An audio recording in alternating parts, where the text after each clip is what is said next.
Hello friends, मैं प्रीति आपके अपने channel Mantra education hub always is the right way में एक बार फिर से बहुत बहुत स्वागत करती हूँ। आज की क्लास में हम बात करने वाले हैं स्क्रीनिंग टूल चैट, एमचैट, आरएफ के बारे में।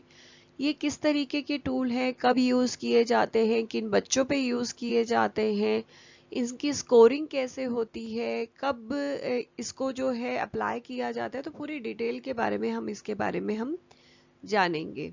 तो लास्ट तक क्लास में बने रहिएगा। अगर क्लास पसंद आई या ये टॉपिक आपको पसंद आए तो लाइक और शेयर किए बगैर बिल्कुल मत जाइएगा, और चैनल को साथ में सब्सक्राइब और बेल आइकन को भी दबा दीजिए जल्दी से।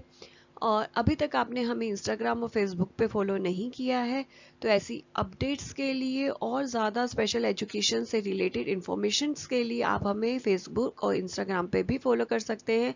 लिंक डिस्क्रिप्शन पे प्रोवाइड कर दिया है। तो चलिए बिना वक्त ज़ाया किए आज की क्लास को शुरू करते हैं। सबसे पहले हम स्क्रीनिंग टूल के बारे में बात करने वाले हैं। तो स्क्रीनिंग क्या है वो जान लेते हैं। The examination of a large sample of a population to detect a specific disease और disorder such as a children with autism. Screening क्या है? एक बहुत बड़ी पॉपुलेशन जो हम लेते हैं उसमें से ऐसे पर्सन्स को या ऐसे बच्चों को डिटेक्ट करना या ऐसी पॉपुलेशन को डिटेक्ट करना जिसको किसी तरीके की डिसीज या डिसऑर्डर हो। एग्जाम्पल के तौर पे ऑटिज्म। तो हम लोग स्क्रीनिंग टूल की बात कर रहे हैं।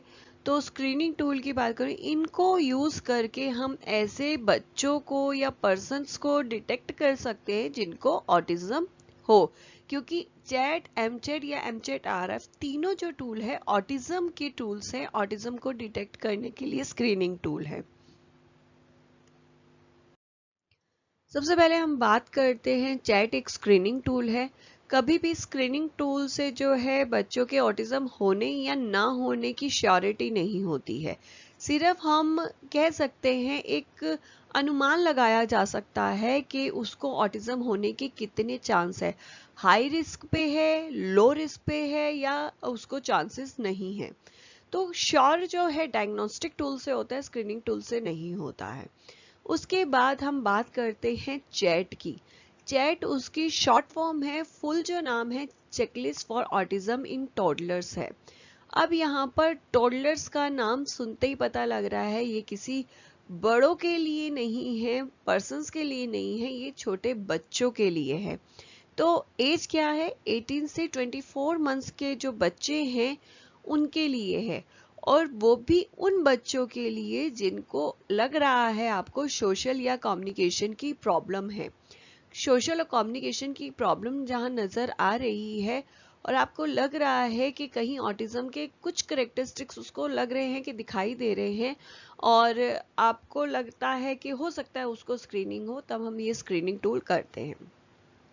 इसके अंदर 14 क्वेश्चंस हैं जिसको पेरेंट्स, पेडिशियंस या फिजिशियंस द्वारा फिल किया जाता है, और इसे जो है 5 मिनट के अंदर जो है कंप्लीट कर दिया जाता है। बहुत बड़ा स्क्रीनिंग टूल नहीं है, और स्क्रीनिंग टूल अधिकतर जो है छोटे ही टाइम पीरियड के होते हैं, और ये भी आपका अप्रोक्सीमेटली 5 मिनट ही उसको लगते हैं करने में।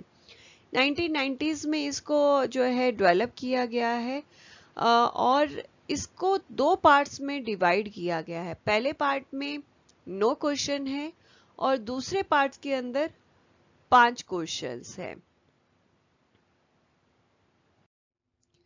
यहाँ आप देख सकते हैं चैट टूल को दो पार्ट्स में डिवाइड किया गया है, पार्ट ए और पार्ट बी में।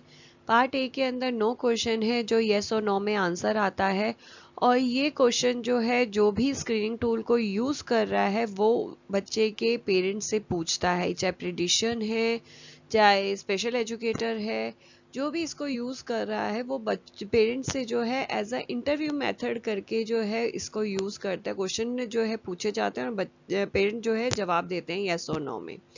पार्ट बी के अंदर 5 क्वेश्चन है, हालांकि इससे भी येस और नो में जो है जवाब देना है, लेकिन ये जवाब जो है पेरेंट से नहीं, वो प्रिडिशन है या फिजिशियन है या आपका स्पेशल एजुकेटर है, वो ऑब्जर्वेशन मेथड यानी खुद ऑब्जर्व करके उसे येस और नो में जो है आंसर लिखे जाता है। पार्ट ए के अंदर जितने भी क्वेश्चन दे रखे हैं वो A1, A2, A3 करके उनको नाम दे रखा है, और ऐसे ही बी पार्ट के अंदर जो क्वेश्चन दे रखे हैं B1, B2, B3 करके नाम दे रखा है। यहाँ पर 5 क्वेश्चन कह सकते हैं, ये 5 क्वेश्चन जो है ऐसे क्वेश्चन है जिसमें नो अगर आ जाता है आंसर तो बच्चों के अंदर रिस्क फैक्टर जो है ऑटिज्म होने के चांसेस ज्यादा होते हैं। तो ये 5 जो क्वेश्चन हैं वो हैं A5, A7, B2, B3, B4। इन्हीं को जो है चैट की 5 की आइटम्स के नाम से भी जाना जाता है। अब यहाँ पर जो स्कोरिंग होती है वो 3 पार्ट्स में डिवाइड है, हाई रिस्क, लो मीडियम रिस्क और लो रिस्क। 3 जो है पार्ट्स में स्कोरिंग डिवाइड है। सबसे पहला, अगर हमारे इन पांचों में A5, A7, B2, B3, B4 अगर इन सब में जो है आंसर नो आ जाता है तो कहीं ना कहीं बच्चों के ऑटिज्म होने के चांसेस बहुत ज़्यादा बढ़ जाते हैं, और वहाँ पर जो है बच्चों को डायग्नोस करने के लिए जो है रेफर किया जाता है कि आपको डायग्नोस जो है जल्दी से जल्दी करवाना चाहिए। कुछ बच्चे ऐसे दिखेंगे जिसमें A7 क्वेश्चन और B4 जो क्वेश्चन है इनमें नो आता है, बाकी सब में जो है यस आ जाता है। तो ऐसे बच्चों में मीडियम रिस्क पाया जाता है या मीडियम रिस्क उनको बुलाया जाता है। ऐसे बच्चों को दोबारा से बुलाया जाता है और उन पे दोबारा से स्क्रीनिंग की जाती है। अगर उनके करेक्टरिस्टिक्स या रिस्क फैक्टर बढ़ता है तो उनको क्लिनिक में जो है रेफर किया जाता है डायग्नोसिस टेस्ट के लिए। उसके बाद आपका लो रिस्क, अगर की आइटम में से किसी में भी उनका जो है यस और नो नहीं आता है तो उन बच्चों के लिए जो है, लेकिन ऑटिज्म के कई फीचर नजर आ रहे हैं जिनमें सोशल और कम्युनिकेशन की दिक्कत है, तो ऐसे बच्चों को दोबारा से बुलाया जाता है, दोबारा से स्क्रीनिंग की जाती है। तो यहाँ पर हमारा चैट जो है खत्म होता है। चैट टूल इतना ही है, इसके अलावा कुछ नहीं है। अब आगे बढ़ते हैं। नेक्स्ट टूल है एमचैट। ये भी एक स्क्रीनिंग टूल है और चैट का मॉडिफाई रूप ही है, यानी उसे जो है रिप्लेस किया एमचैट ने। और एमचैट की फुल फॉर्म है modified checklist for autism in toddlers. यहाँ पर जो है टोडलर्स करते ही जो है टोडलर्स के लिए है, यानी छोटे बच्चों के लिए ही यूज हो रहा है ये टूल भी, लेकिन एज क्राइटेरिया भी चेंज किया गया इसमें। 16 to 30 मंथ्स के लिए जो है ये यूज किया जाता है। इसे करने में उससे भी कम टाइम लगता है, इसे लेस देन 2 मिनट जो है लगते हैं। 23 क्वेश्चंस हैं इसके अंदर और येस और नो के अंदर ही आप आंसर देना है। यहाँ पर जो है इंटरव्यू मेथड ही यूज किया जाता है। पेरेंट्स से जो है क्वेश्चन पूछे जाते हैं और पेरेंट जो है या केयर गिवर जो है वो जवाब देता है यस और नो, या गार्जियन जो है इसके बाद बच्चा रहता है। इसमें अगर 2 से 3 आइटम्स भी अगर फेल हो जाती हैं, यानी क्रिटिकल आइटम्स की बात हो रही है, जैसे हमने पहले किया था कि आइटम्स 5, तो इसके अंदर भी कुछ आइटम्स क्रिटिकल्स बोली गई हैं, उनको क्रिटिकल आइटम्स के नाम से बोला गया है। अगर उसमें फेल हो जाता है बच्चा, उसमें किसी में भी 2 से 3 आइटम्स में फेल हो जाता है, तो पास और फेल के रिस्पॉन्सेज की तरफ हम उसे कन्वर्ट करते हैं। अब ये पास और फेल वाला जो है ये एमचैट के अंदर हम देखेंगे। एमचैट के अंदर एमचैट आरएफ के अंदर देखेंगे, उसके अंदर पास और फेल जो है रिस्पॉन्सेज आते हैं।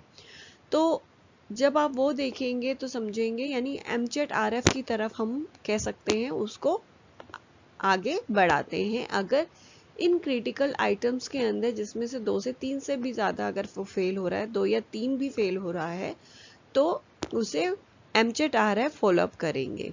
और ये की आइटम्स या क्रिटिकल आइटम्स कौन सी है? 23 क्वेश्चंस में से question number 2, question number 7, question number 9, question number 13, question number 14, question number 15, ये हमारी जो है क्रिटिकल आइटम्स हैं। ये क्वेश्चंस अगर इनमें किसी में भी 2 या 3 में उसे रह जाता है अगर वो जवाब उसका ऑटिज्म के सपोर्ट में नहीं आता है तो उसे एमचेट आरएफ जो है उस पर फॉलो अप करने के लिए कहा जाएगा। नेक्स्ट टूल है हमारा एमचेट आरएफ, जिसको हम modified checklist for autism in toddler revised with follow up के नाम से जानते हैं। चलिए देखते हैं इसमें क्या है। सबसे पहले हम बात करते हैं एमचेट आरएफ का।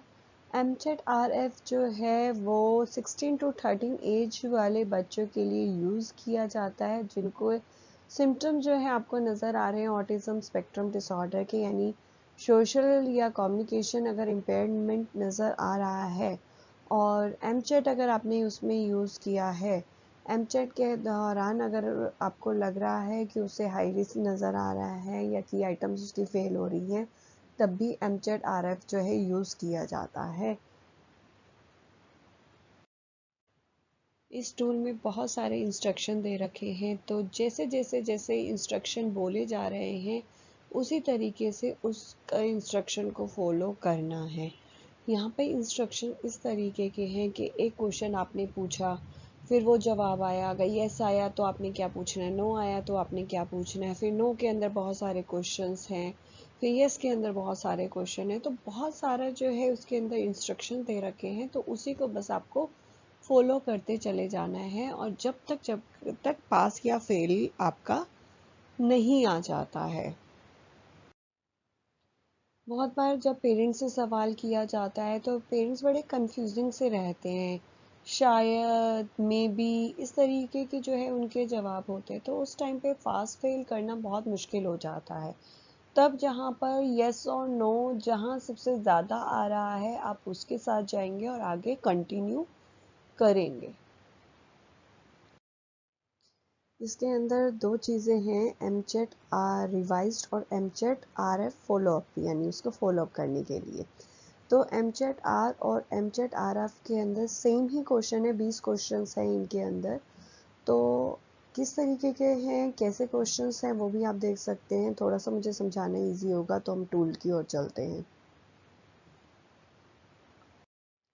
यहाँ आप देख सकते हैं ये एमचेट आर यानी रिवाइज्ड है और ये 2009 आप सबसे नीचे देख सकते हैं 2009 में आया था और डायना रॉबिन्स ने ये बनाया था। चैट भी जो है इन्हीं के द्वारा बना है। तो यहाँ पर 20 क्वेश्चंस है जो आपके सामने दे रखे हैं और यस और नो जो है ये आंसर आया हुआ है। और एमचेट आरएफ कैसे है, फॉलोअप कैसे है, वो देख लेते हैं। जैसे मैंने बोला था कि इसके अंदर बहुत सारे क्वेश्चंस हैं, ये एक मैंने छोटा सा क्वेश्चंस लिया है, क्वेश्चन नंबर 3 है और उसके अंदर स्टार्टिंग यस और नो से होती है। फिर आपका जो है अगर यस है तो ये क्वेश्चन पूछने, नो तो ये क्वेश्चन पूछने हैं। फिर यस और नो जो है उसके भी आंसर हैं, तो सभी में अगर यस आ जाता है तो पास हो जाता है, अगर सभी में नो आ जाता है तो फेल हो जाता है। तो ये चीज़ याद रखिए। ये सिर्फ मैंने 3 क्वेश्चन लिए हैं, हर एक क्वेश्चन के लिए अलग अलग इंस्ट्रक्शन है। मैं सेम इंस्ट्रक्शन नहीं कह सकती कि सभी में ऐसे है। तो जैसे जैसे इंस्ट्रक्शन वो बोलता जाएगा वैसे वैसे आपको इंस्ट्रक्शन फॉलो करते चले जाना है। यहाँ पर जो है अगर 2, 5 और 12 क्वेश्चन को छोड़कर सभी आंसर अगर नो आते हैं तो वो एसडी को इंडिकेट करते हैं और 2, 5, 12 जो है यस अगर आंसर आता है तो वो एसडी को इंडिकेट करते हैं। यहाँ पे स्कोरिंग तो 3 पार्ट्स में डिवाइड है, जैसे पहले थी लो रिस्क, मीडियम रिस्क और हाई रिस्क। लो रिस्क अगर एमचेट रिवाइज के अंदर 0 to 2 अगर आ जाता है, स्कोर आ जाता है और वो 24 मंथ से बच्चा छोटा है तो उसे सेकंड बर्थडे के बाद दोबारा स्क्रीनिंग के लिए बुलाना चाहिए। उसके बाद आता है मीडियम रिस्क। मीडियम रिस्क में अगर 3 to 7 जो है स्कोरिंग होती है तो उसके साथ एमचेट आरएफ जो है फॉलो अप करना चाहिए और उसमें अगर स्कोरिंग होती है 2 या 2 से ज़्यादा होती है तो पॉजिटिव होता है तो उससे एक्शन रिक्वायर्ड है डायग्नोस्टिक की। अगर स्कोरिंग 0 to 1 हो जाती है तो उसे दोबारा से रेफ़र करना चाहिए स्क्रीनिंग के लिए। उसके बाद हाई रिस्क की अगर 8 to 20 स्कोरिंग होती है तो बच्चों को बहुत ज़्यादा हाई रिस्क है, तो उसे जल्दी से जल्दी डायग्नोस किया जाना चाहिए और उस पर जल्दी से जल्दी अर्ली इंटरवेंशन प्रोग्राम जो है वो चलाना चाहिए, ताकि बच्चे के जो डिले डेवलपमेंट है उसको हम लोग ईजिली जो है उसमें हम इम्प्रूवमेंट ला सकें। पसंद आई होगी तो जल्दी से वीडियो को लाइक, शेयर और चैनल को सब्सक्राइब, बेल आइकन को दबाना बिल्कुल मत भूलिएगा। और अगर अभी तक आपने इंस्टाग्राम और फेसबुक पे हमें फॉलो नहीं किया है तो और इन्फॉर्मेशंस के लिए और स्पेशल एजुकेशन की अपडेट्स के लिए, साथ ही साथ आप किस तरीके से इन बच्चों को संभाल सकते हैं, क्या जो है उनके लिए, इन बच्चों के लिए कर सकते हैं, उसके बारे में अगर आप और डिटेल में जानना चाहते हैं तो उसके लिए आप हमें फेसबुक और इंस्टाग्राम पे फॉलो कर सकते हैं। लिंक जो है डिस्क्रिप्शन में प्रोवाइड कर दिया गया है। तो आज के लिए बस इतना ही। नमस्ते, शुक्रिया।